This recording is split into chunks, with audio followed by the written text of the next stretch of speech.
Hello students, how are you. I hope आप लोग सब फिट एंड फाइन होंगे। तो बच्चों, हम 6th क्लास की हमारी एसएसटी का इतिहास जो पार्ट है उसका फर्स्ट चैप्टर कर रहे थे। ठीक है। अब इस चैप्टर का थोड़ा सा एक पार्ट है जो आज हमारा आज की क्लास में कंप्लीट हो जाएगा। तो हम एक बार रिवाइज कर लेते हैं थोड़ा सा कि हम क्या पढ़ रहे थे।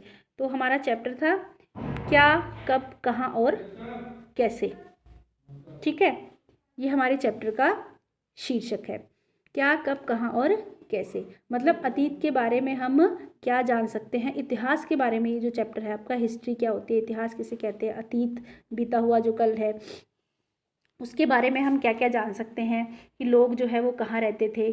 ठीक है, जो सभ्यताओं का विकास हुआ, जब शुरुआत हुई तब कहाँ कहाँ रहना शुरू किया उन्होंने। नर्मदा जो नदी है आसपास का क्षेत्र इसके, और इसके अलावा जो गंगा और उसकी सहायक नदियाँ हैं, सिंधु उसकी सहायक नदियाँ हैं, सुलेमान के इधर की पहाड़ियाँ हैं, उत्तर पूर्व में गारो की पहाड़ियाँ, मध्य भारत में विंध्य की पहाड़ियाँ। तो ये इनका क्षेत्र था। ठीक है, जहाँ पे इन्होंने बसना शुरू किया, बसावट शुरू हुई धीरे धीरे। फिर इसके बाद में हमने क्या पढ़ा था कि भारत को जो हिंदुस्तान जो नाम दिया गया तो वो किस तरह से दिया गया, और अतीत के बारे में हम कैसे जानकारी एकत्रित कर सकते हैं। अभिलेख और पांडुलिपियाँ, इनसे हमें अतीत के बारे में जानकारी प्राप्त होती है। ठीक है, ये हम पढ़ रहे थे। तो आज हम क्या पढ़ रहे हैं, आज का जो हमारा टॉपिक है, आज का हमारा टॉपिक है क्या पुरातत्वविदों को वहीदा कपड़ों के अवशेष भी मिलते होंगे। ठीक है, तो ये एक तरह से एक प्रश्न पूछा गया है कि जैसे पुरातत्व जो विद होते हैं, जो पुरानी चीज़ों की जानकारी एकत्रित करते हैं, उन्हें पुरातत्वविद कहा जाता है। तो वो जानवरों, चिड़ियों, जैसे मछलियों, इनकी हड्डियां भी ढूंढते हैं जब वो इसकी खोज करते हैं, सब मतलब इतिहास की। ठीक है, अतीत की जब खोज करते हैं तो इन सब चीज़ों को भी ये इन ढूंढते हैं, ताकि इससे पता चल सके कि अतीत में जो लोग हैं वो क्या खाते पीते थे। और इसके अलावा कुछ यदि कोई लकड़ी के जले टुकड़े हो, या इसके अलावा अन्न के जले हुए दाने हैं, बाकी क्योंकि वनस्पति तो जो है वो लंबे समय तक नहीं रह पाती है, उसके अवशेष मिलने मुश्किल होते हैं। तो ये सब जो चीज़ें हैं इनको एकत्रित करके अतीत की जानकारी प्राप्त की जाती है। तो आज हम पढ़ रहे हैं, जो आज का टॉपिक है वो हम स्टार्ट कर रहे हैं। Let's start the topic. पांडुलिपियों, अभिलेखों तथा पुरातत्व से प्राप्त जानकारियों के लिए इतिहासकार प्रायः स्रोत शब्द का प्रयोग करते हैं। ठीक है, मतलब पांडुलिपियों, अभिलेख जो भी और जो पुरानी जो भी जानकारियाँ मिलती हैं उनके लिए जो इतिहासकार होते हैं वो स्रोत शब्द का प्रयोग करते हैं। स्रोत मतलब सोर्स, जिनसे हम अतीत की जानकारी प्राप्त कर सके, जो हमें कारगर सहायक होते हैं जानकारी प्राप्त करने में। इतिहासकार उन्हें कहते हैं जो अतीत का अध्ययन करते हैं, ये तो पता है हमें। जो अतीत का अध्ययन करते हैं वो इतिहासकार होते हैं। स्रोत के प्राप्त होते ही अतीत के बारे में पढ़ना बहुत ज़्यादा रोचक हो जाता है, क्योंकि इन स्रोतों की सहायता से हम धीरे धीरे अतीत का पुनर्निर्माण करते हैं। अतः इतिहासकार तथा पुरातत्वविद उन जासूसों की तरह होते हैं जो कि स्रोतों का प्रयोग करके मतलब सुराग ढूंढते हैं अतीत के बारे में जानने का। जैसे कि मूवीज़ में नहीं होते कि जासूस, उस तरह से। अतीत एक या अनेक। अब ये जो हमारी पुस्तक है इसका शीर्षक क्या है, देखो, हमारे अतीत। मतलब ये जो बहुवचन में प्रयोग किया गया अतीत शब्द का, कि हमारे अतीत। ठीक है, ये ऐसा इस तथ्य की ओर ध्यान दिलाने के लिए किया गया कि अलग अलग समूह के लोगों के लिए अतीत के अलग अलग मायने थे। हमारे अतीत मतलब पर्टिकुलर किसी एक समूह की बात नहीं, मतलब सबके अलग अलग, हर समूह के अलग अलग अपने अपने अतीत हैं। ठीक है, सबका एक जैसा नहीं। जैसे उदाहरण के लिए पशुपालकों अथवा कृषकों का जीवन राजा रानियों के जीवन तथा व्यापारियों के जीवन शिल्पकारों के जीवन से बहुत भिन्न था। भाई, जो पशुपालक थे या किसान जो थे, कृषक जो थे, उन्हें राजा रानी इनके जीवन से कोई लेना देना नहीं था। और व्यापारी जीवन जो शिल्पकारों के जीवन से सबसे इनसे भिन्न इनका जीवन था। तो जैसा आज भी हम देखते हैं कि उस समय भी देश के अलग अलग हिस्सों में लोग अलग अलग व्यवहार रीति रिवाज का पालन करते थे। जैसे उदाहरण के लिए आप देखें तो अंडमान द्वीप के जो लोग हैं अधिकांश थे, वो अपना भोजन कैसे प्राप्त करते हैं, मछलियाँ पकड़ के, शिकार करके, फल फूल। वो अभी इतने विकसित नहीं है जितने हम लोग हैं अभी, अन्य भारत के अन्य क्षेत्रों के अन्य राज्यों के जो है, क्योंकि वहाँ पे अभी इतने सोर्सेस नहीं है।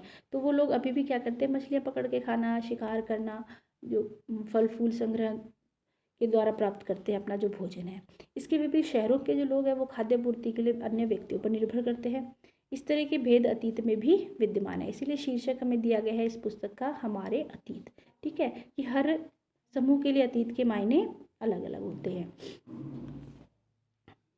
इसके अतिरिक्त एक अन्य तरह का भेद है। उस समय शासक अपनी विजयों का लेखा जोखा रखते थे। यही कारण है कि हम उन शासकों द्वारा लड़ी गई लड़ाइयों के बारे में काफ़ी कुछ जानते हैं। जबकि शिकारी, अब राजा महाराजाओं तो वो क्या करते थे, अपने जब वो लड़ाइयों में जीत प्राप्त होती थी तो वो अभिलेख लिखवा देते, शिलालेख लिखवा देते थे अपने बारे में।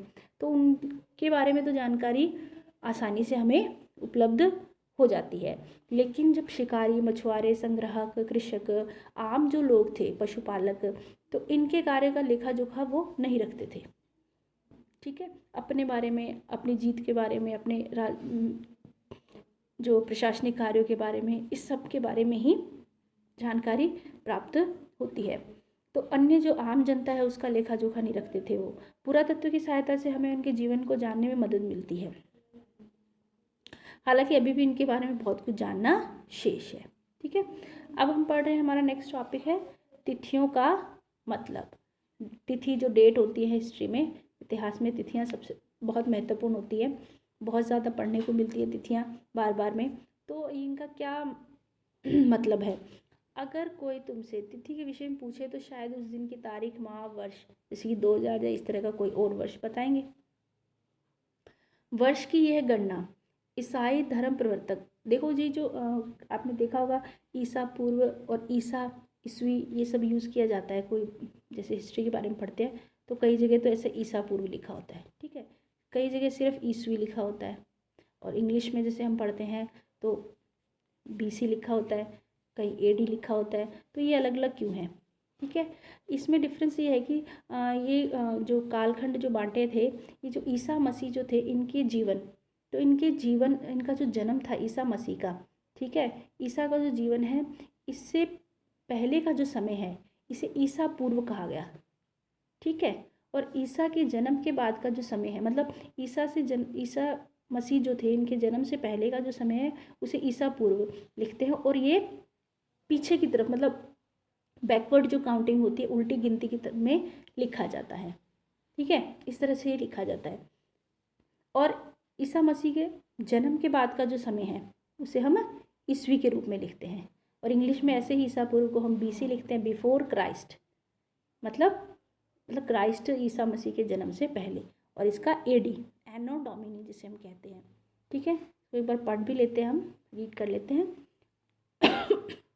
वर्ष की यह गणना ईसाई धर्म प्रवर्तक ईसा मसीह के जन्म की तिथि से की जाती है। अतः 2000 वर्ष कहने का तात्पर्य ईसा मसीह के जन्म के 2000 वर्ष के बाद से है। ईसा मसीह के जन्म की पूर्व की सारी तिथियां को हम कैसे लिखते हैं? ईसा से पहले, ईसा पूर्व। इस पुस्तक में हम 2000 को अपना आरंभिक बिंदु मानते हुए वर्तमान से 2000 को हम ये आरंभिक बिंदु मानते हुए वर्तमान से पूर्व की ओर चलेंगे। ठीक है, तिथियों का उल्लेख करेंगे। एक बार ये हम ईसा पूर्व, ईसा, इनको भी देख लेते हैं। अंग्रेजी में बीसी, हिंदी में ईसा पूर्व का तात्पर्य बिफोर क्राइस्ट, ईसा पूर्व मतलब ईसा के जन्म से पहले। कभी कभी तिथियों से पहले एडी भी लिखा होता है, हिंदी में तो ईस्वी लिखते हैं, हिंदी में ईस्वी लिखते हैं, और इंग्लिश में हम क्या लिखते हैं? एडी, हिंदी में ईस्वी, ईसा के जन्म के बाद की जो घटना है, इसे एनो डोमिनी कहा जाता है। ठीक है, एनो डोमिनी कहा जाता है। ये जो लैटिन के 2 शब्दों से बना है, ईसा मसीह के जन्म के वर्ष से है इसका मतलब। कभी कभी एडी की जगह सीई, बीसी की जगह बीसीई का भी प्रयोग होता है। सीई अक्षरों का प्रयोग कॉमन एरा और बीसी का बिफोर कॉमन एरा के लिए होता है। इन शब्दों का प्रयोग जो हम करते हैं वो इसलिए करते हैं क्योंकि विश्व के अधिकांश देशों में अब इस कैलेंडर का प्रयोग सामान्य हो गया है। भारत में तिथियों के रूप में इसका प्रयोग लगभग 200 वर्ष पूर्व आरंभ हुआ था। कभी कभी अंग्रेजी के बीपी अक्षरों का भी प्रयोग होता है, जिसका तात्पर्य बिफोर प्रेजेंट, मतलब वर्तमान से पहले। ठीक है, तो बच्चों आज ये चैप्टर हमारा जो है कंप्लीट हो गया है। इसके जो कुछ क्वेश्चंस हैं अभी रिमेनिंग है वो मैं आपको सेंड कर दूँगी, हमारा चैप्टर कंप्लीट हो जाएगा। तो नेक्स्ट क्लास में हम नेक्स्ट न्यू चैप्टर स्टार्ट करेंगे। आई होप आपको अच्छे से समझ में आ रहा होगा। तो थोड़ा सा इस वीडियो, मतलब एक वीडियो ज़रूर देखें आप। ये नहीं है कि सिर्फ आपने जो वर्क भेजा है उसको नोट कर लिया नोटबुक, नहीं, आप वीडियो नहीं देखोगे तब तक आपको कुछ भी समझ में नहीं आएगा। ठीक है, तो वीडियो आप ज़रूर से देखिए, वीडियो देखो, सुनो, अच्छे से समझो इस चीज़ को, और इसके बाद अपना वर्क है वो अपनी नोटबुक में नोट करो। ठीक है, ओके स्टूडेंट्स, थैंक यू।